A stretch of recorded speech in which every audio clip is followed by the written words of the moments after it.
매일 말씀 묵상. 오늘 8월 16일 사무엘상 7, 8장, 예레미야 44장, 시편 20편 21편, 21편을 쓰지 못했는데 21편, 그리고 로마서 6장의 말씀입니다. 이 말씀을 통하여서 우리가 깨닫는 것은 우리 인생의 왕, 통치자, 지배자를 무엇으로 세우는가? 중요한 질문입니다. 이스라엘 백성들이 하나님께 순종하는 왕, 곧 다윗과 같은 믿음을 가지고 하나님을 인정하며 하나님의 대리자로서 하나님의 공의를, 그리고 하나님의 사랑을 실천하는 그런 왕, 신실한 왕이 있었을 때는 그 백성들의 삶도 평안했습니다. 그런데 하나님을 무시하는, 하나님을 거부하는 그런 왕이 있었을 때는 그들이 고통을 당하였다. 만일 우리가 하나님을 인정하는, 아니 이제는 예수 그리스도를 우리들의 왕으로 하나님께서 주셨는데, 세워주셨는데 그를 왕으로 인정하면 우리들의 삶에는 의가 넘쳐나지만, 예수 그리스도가 아닌 다른 것을 왕으로 세우면 우리 삶에는 의가 아닌 화가 있을 것이다.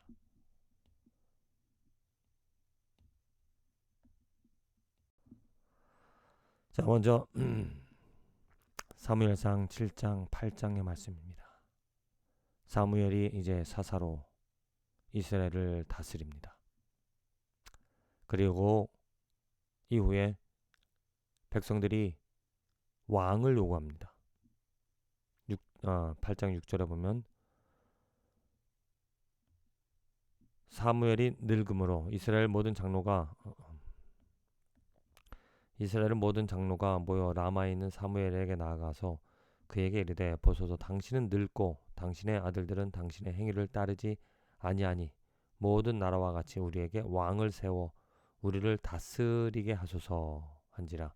우리에게 왕을 주어 우리를 다스리게 하라 했을 때 사무엘이 그것을 기뻐하지 아니하여 여호와께 기도하며, 여호와께서 사무엘에게 이르시되, 백성이 내게 한 말을 다 들으라. 이는 그들이 너를 버림이 아니요 나를 버려 자기들의 왕이 되지 못하게 함이니라. 예, 지금 백성이 왕을 요구한다는 것은 어떠한 의미인가?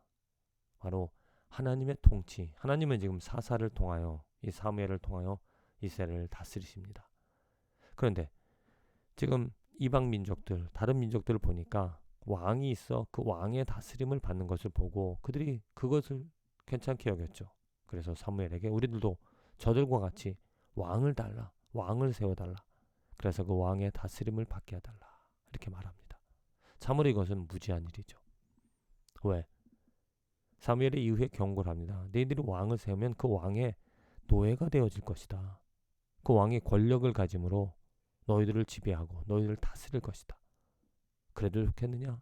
이스라엘 백성들은 그래도 좋다. 그러면서 그 왕의 다스림을, 왕의 노예가 되어지겠다라고 말합니다. 이후에 하나님께서는 그들의 기도를, 그들의 바람을 들어주셔서 허락하시지만, 하나님의 마음을 생각할 때 왜 하나님을 버리고 왜 하나님의 통치를 직접 하나님이 말씀으로 사사들을 세우시면서 하나님이 다스리는 것을 거부하고 눈에 보여지는 그런 세력, 권력을 가진 왕을 세우고자 했는가? 안타까운 일이죠. 눈에 보이지는 않지만 하나님께서 살아계심을, 하나님의 말씀을 주시며 그 사사들을 통하여서 일하시는 그런 하나님을 거부하고 다른 왕, 사람의 왕을 세우고자 했다는 것은 불완전한, 또 그들이 역사를 통해서 보더라도 선한 왕보다 악한 왕의 그 폐해로 말미암아 더욱더 고통을 당하는 그런 안타까운 일들이 생겨졌다는 겁니다. 예레미야 44장의 말씀입니다. 그 백성들이 이제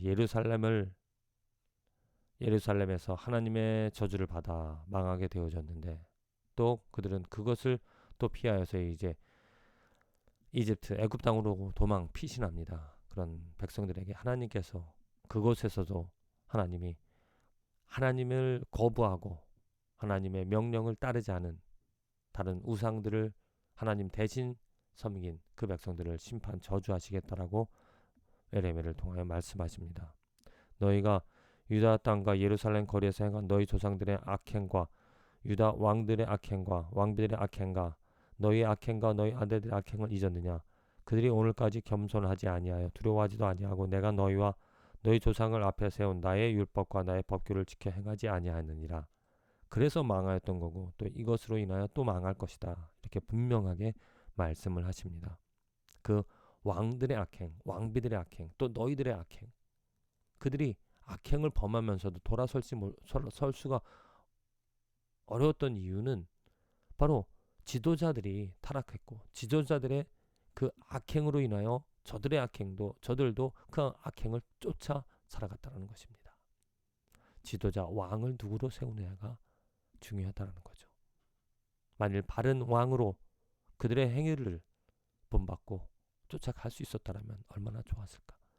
그래서 하나님께서는 우리들에게 예수 그리스도를 이제 새로운 왕으로 하나님의 다스림을, 하나님의 의의 삶을 살아갈 수 있도록, 생명에 거할 수 있도록 새로운 왕을 우리들에게 주셨다는 겁니다. 로마서 6장의 말씀입니다. 하나님께 감사하리로다. 너희가 본래 죄의 종이더니 너희에게 전하여 준 바 교훈의 본을 마음으로 순종하여 죄로부터 해방되어 의에게 종이 되었느니라. 이제는 죄의 종, 죄가 우리를 다스리는, 죄가 왕이 되어져 우리를 통치하는 아담과 하와 이후에 벌어진 그러한 삶이 아니라 이제는 예수 그리스도가 우리의 왕이 되어 주셔서 우리는 그의 종으로, 의의 종으로 살아갈 수 있는 축복을 얻었습니다.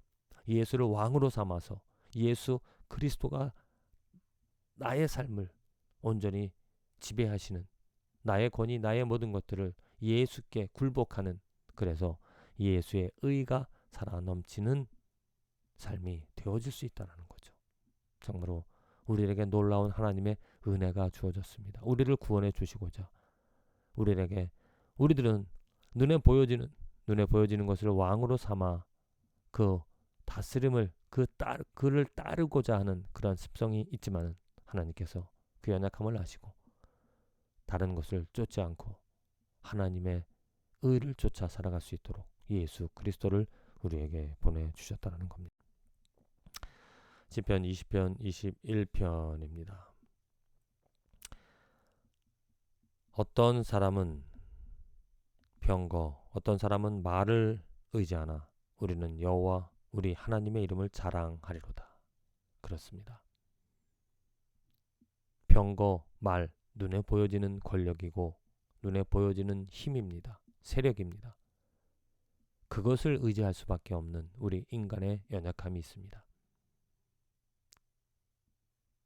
이스라엘 백성들이 멸망당할 수밖에 없었던 이유는 바로 그 눈에 보여지는 것을 쫓아 살아간 삶이었기 때문이죠.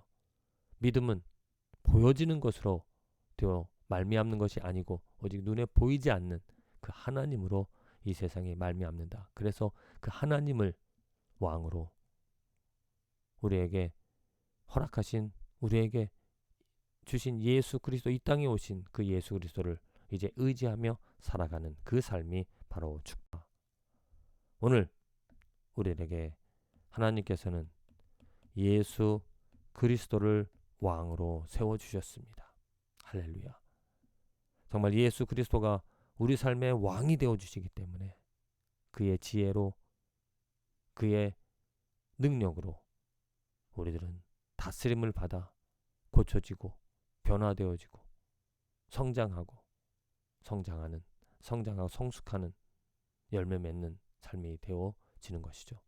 부디 예수 그리스도를 다시 한번 왕으로 고백하며 그의 말씀을 듣고 그를 쫓아 그의 종이 되어져 그의 군사가 되어줘 그의 나라 가운데 살아가는 축복된 인생과 하루가 되어지기를 간절히 기도드립니다.